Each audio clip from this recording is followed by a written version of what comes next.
still have to distress this too, but I love this. I'm alive in a new look.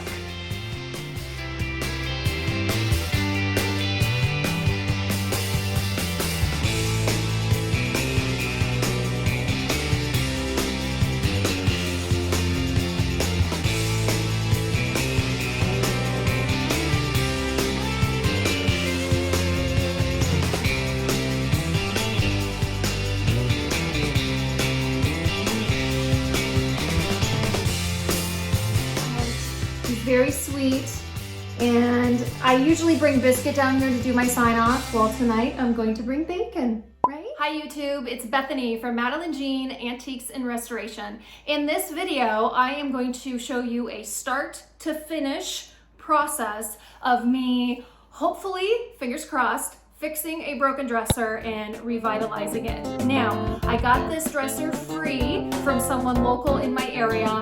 I have a really good friend, her name is Kristen, and she finds me all these great things on Facebook Marketplace, and she's got a gazillion friends, so she's always like, oh, did you see this piece listed in this town? And oh, this piece is free if you want to go get it. So thanks to Kristen, big shout out to her. Now, is free always better? Most of the time it is. Occasionally I run into a piece that is just beyond repair, but I do my darndest to try to save every piece of furniture I can get my hands on. So I have my hands on this piece, and it's in a lot of pieces, and it's on the other side of my workshop. Let's see what we're gonna get into today. Okay, said dresser is right behind me. We've got, I believe it's a 1, 2, 3. It's a 4-drawer dresser. We have 2 larger drawers. They looked pretty decent, intact. Maybe just need some re-gluing enforcement on the dovetail joints. So we got 2 big drawers. It's the side that has me a little concerned. So I'm gonna show you the side. Here she is. She's missing a bit of her. Can you see her? Let me lower my camera there. Okay, so we're missing a good portion of said dresser, but have no fear. I have all the pieces here. We have 1, 2, 3, 4, 5, 6, 7, 8. Okay, 8 pieces that I need to figure out how, oops. We're gonna leave that in there, you guys. We're gonna leave it in there. That happens sometimes, you know, oopsie daisies. I didn't swear either, so good on me. All right, so I have all the pieces. There's 8 of them. It looks, I can hopefully figure this out. We've got a larger piece right here, a center piece. Well, I'm gonna have to get to gluing this side together. Hopefully I have all the pieces here. Knock on wood, pun intended. So, okay guys, before I get my hands dirty and start fixing this piece, I want to date this piece of furniture. I looked all around this piece for a maker's mark or furniture stamp. The areas that you want to look for those are in the upper drawers. Usually they might be in the corner of a top drawer, like in here. I don't have one. You can also usually find a maker's mark on the back side of a piece of furniture, or in this case, the dresser. And I'm not seeing anything. Sometimes they're handwritten, which are super cool finds. This dresser looks very old to me. So I'm going to date this piece probably late 1800s, early 1900s. And the reason why I'm giving that date, when you have this backing, hopefully this dresser will not fall apart me. Do you guys see this backing? They're like slats. They go like every other. That's very indicative of the time period of late 1800s, early 1900s. Also, you want to look at the joinery on your drawers. That's another great indicator of what possible time frame your furniture. So here we go. That's a classic dovetail joint. So I can tell by these are not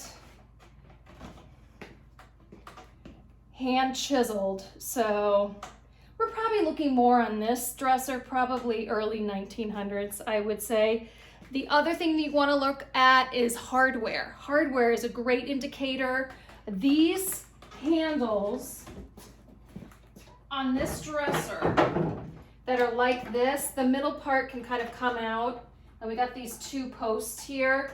That's another indicator, early 1900s, these keyholes.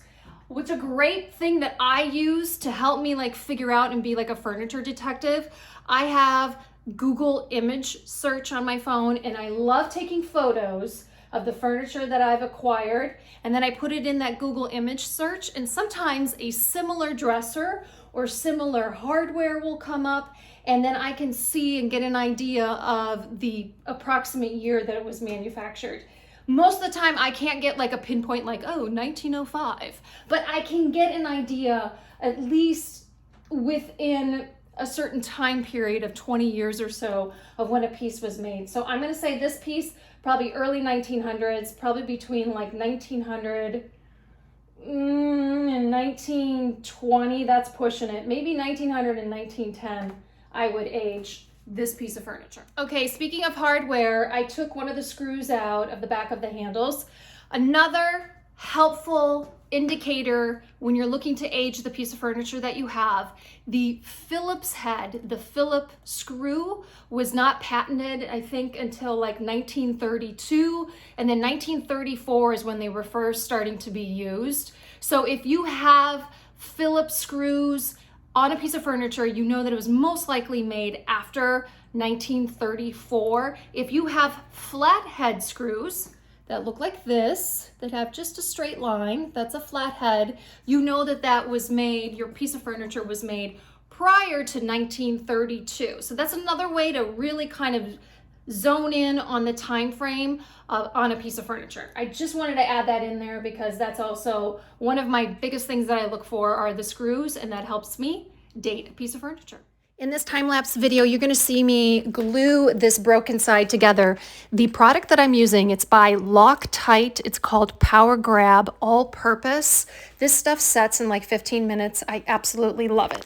I should also point out I'm using a mallet. That way I'm not damaging the wood. In this next time-lapse video, you guys are gonna see me secure these loose dovetail joints on the side of these drawers. I'm showing you, I use wet wipes to wipe off the excess glue. The glue that I use is Tite Bond, and then I use bricks, yes, bricks, to weigh down the side of the drawers. And I usually let this sit overnight. That way I know the glue has dried completely. So here's my beautiful tower of bricks, just showing you what this looks like, and then I'll do it to the other side as well. Okay, my project has taken a little bit of a derailment, and that happens when I set the dresser up right side after I fixed the broken side. The good side was completely loose, so I had to reinforce that with glue. So that's setting right now. And then a whole bunch of the drawer supports fell out. So here's the original drawer support there. It's like a live edge piece of wood, which is pretty cool. So I had to reinforce those with some adhesive. Then I noticed the top drawers are missing the drawer supports. So luckily I had some spare trim wood here, and I cut it to size. And so that's setting with the original support piece here. But what's interesting, if I kind of go in here like this, I hope you guys can see this, I had to notch this out. Do you see that? The piece was just a little too wide, and I had to take a chisel here and kind of MacGyver it in there with some adhesive. So yeah, so sometimes this happens, you know, you think you got something fixed and then whoopsie, another piece falls out and it needs to be secured. So I am all about securing a piece of furniture, not just painting it, staining it, or whatever. I want this piece to be sturdy. I want it to be fixed. I don't want it to wobble. And I don't want whoever buys it to encounter the problems that I'm having right now. So that's where we are right now. Okay guys, I am done fixing this dresser. She needed a lot more fixing than I anticipated. Nothing was broken per se, just that one side, but then the other side was completely loose as well. So I had to glue that, clamp that. I had to make 2 drawer supports on the top, and then all the other ones needed to be glued and clamped as well. So I wanted to be further along this project, but before I start painting and doing anything like that, I always fix my pieces of furniture. Now we're ready to sand the top. I can't wait to see how this turns out. I'm going to bust out my 6-inch in diameter Festool sander here. This is the ETS EC 150. Man, that sounds like a foreign language, but that's this one here. It's the larger of my Festool orbital sanders that I have. So I have this one, the big guy, and then where's my smaller one? This is my smaller one. This is the first one I ever got, and I love this one, and it has its place. But when I'm doing larger surfaces, this one really gets the job done quickly. So you're gonna see me do that in this next time-lapse video. I got it plugged into my dust extractor here. For my dust extractor, I have the CT MIDI 1. Again, sounds like a foreign language, but this is what I use. This works great, this setup. It enables me to sand indoors. No dust, no mess, no fuss. So let's get to sanding. I want you guys to get a good look-see of what this top looks like before I finish sanding her. I'm using 120 grit sandpaper. I just like getting a really good before shot. Okay, you guys, this is 2 passes over the top of the dresser with 120 grit. She's cleaning up nicely. I still have a little bit to go.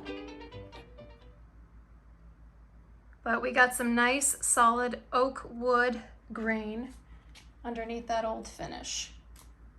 Great shape. Foam sanding pads are awesome. I order mine from surfprepsanding.com. They enable me to sand rounded edges, curved edges like this in a jiffy.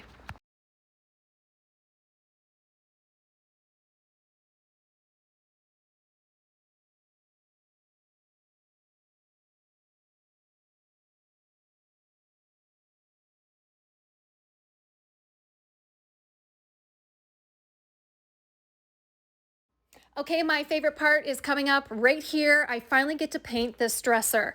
This color is called Atomic Blue. It's the first time I'm painting with it. It's by Wise Owl Paint, and this particular brand of paint is their 1 hour enamel paint. What makes this so phenomenal is the top coat is built in.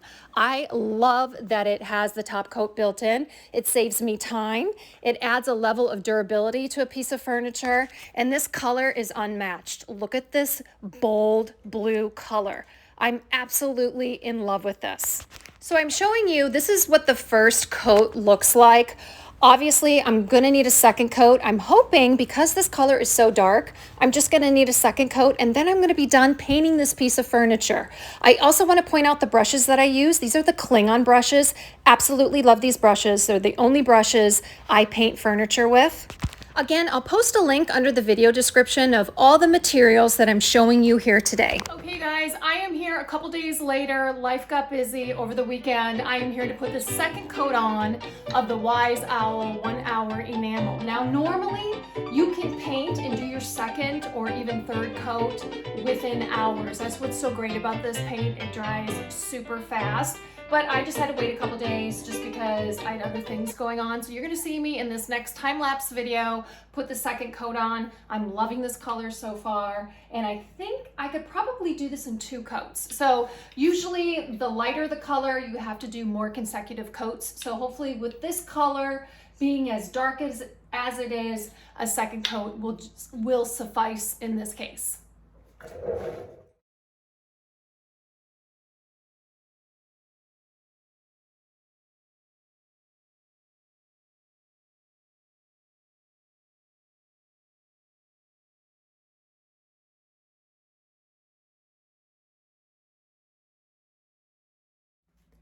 Okay, the last you saw me working on this dresser, I just applied the second coat of that Wise Owl color atomic blue. It is gorgeous. I really love how it's looking on this dresser.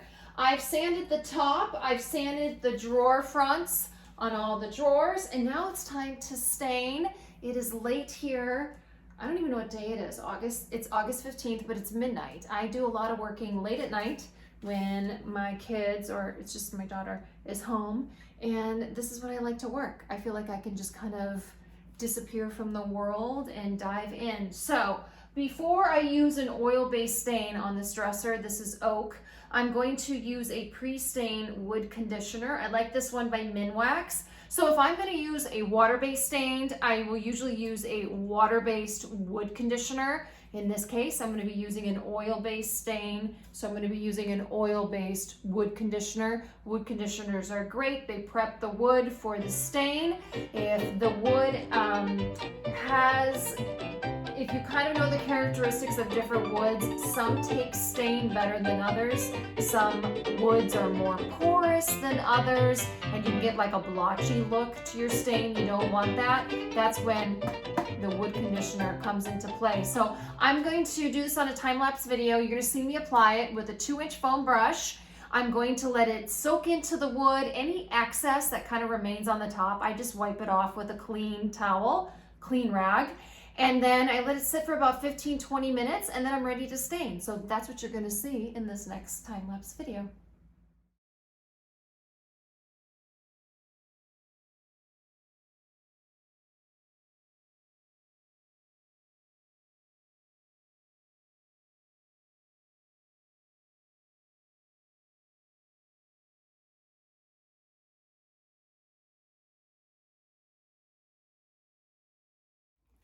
Okay, it's another day. The stain has dried. It's been 24 hours. So before I start to put on my seal coat and then my top coat, I'm going to add some pretty decorative paper to the inside of these drawers. Although these drawers are in really good shape on the inside, there's some stains, and usually when a drawer doesn't really look perfect, basically, in my eyes, I like to add this touch, and I think it really adds just a nice detail to those who are buying furniture that has been refinished, is to do some type of, either I will add this wood conditioner, it's called a furniture salve type stuff, it has a really awesome scent to it, to the inside of the drawers, because that's all it needs. If it needs a little pizzazz, I'll add decorative paper. So this is like scrapbook paper. I find this at Hobby Lobby. I usually get like these books of all these decorative papers when they're on clearance. That's the best time to get them.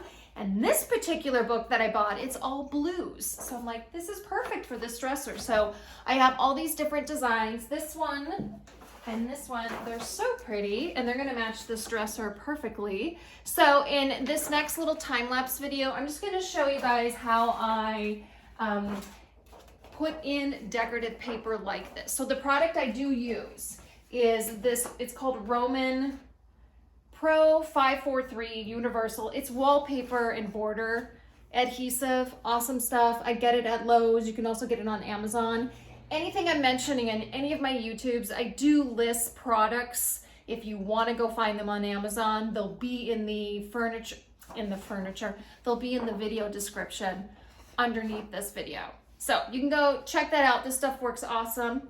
And we're gonna get started with applying the decorative papers. Okay, so not only do I put the adhesive on the back piece of the scrap paper, I also place it inside the drawer. That way it can easily move around and I can reposition it. Okay, I wanted to share a little hack that I do when I'm lining these drawers. So sometimes when you have a curved drawer, these top drawers aren't completely square. They have a curvature to them. So when you're trying to put in square sheets of paper, they're not gonna line up exactly. So sometimes I run out of the actual design of paper. In these scrapbooks, they sometimes just come with like 4 sheets of a specific pattern, and you don't have enough to fill said drawer. So what I do is I make sure the pattern can be seen from the front. So this is the front of the drawer. When you pull the drawer out, you're gonna see most of the pattern. The back of the drawer, I don't like leaving it blank or wood, so I'll do this. I will paint it the color that I have painted the dresser. That way it doesn't look unfinished. So you can do that to kind of camouflage when you run out a specific pattern of paper.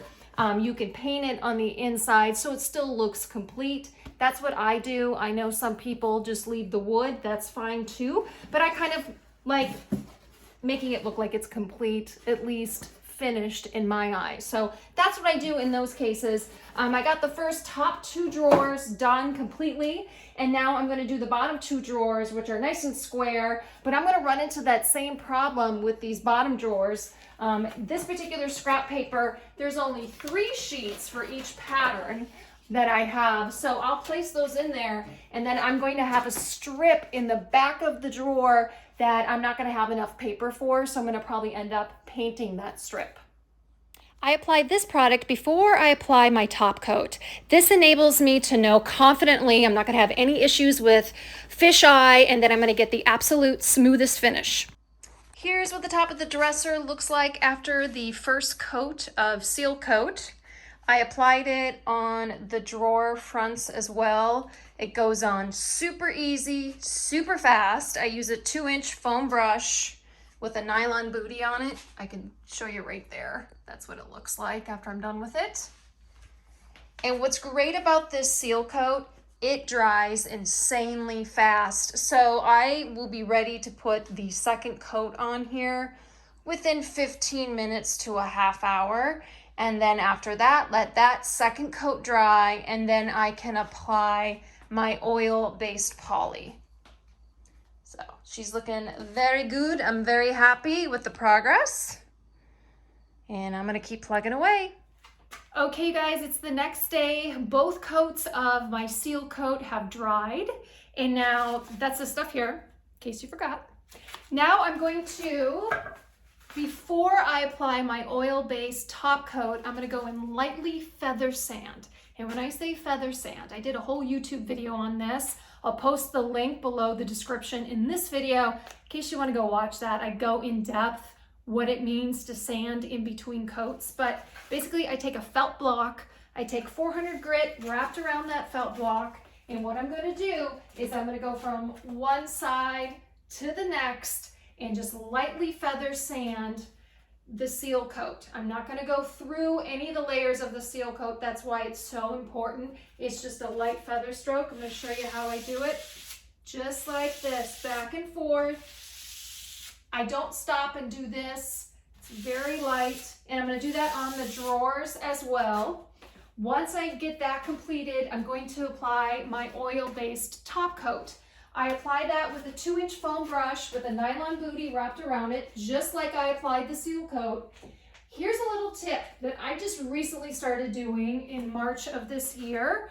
I've realized that my top coat dries out sometimes faster than I would like it to, or it gets like this dried skin on the top. I have found taking my top coat as soon as I buy it, dumping it into a mason jar. After each time that I open up the mason jar, pour the top coat in a glass container. Before I seal it up, I spray this stuff in. This stuff is amazing. Read up on it.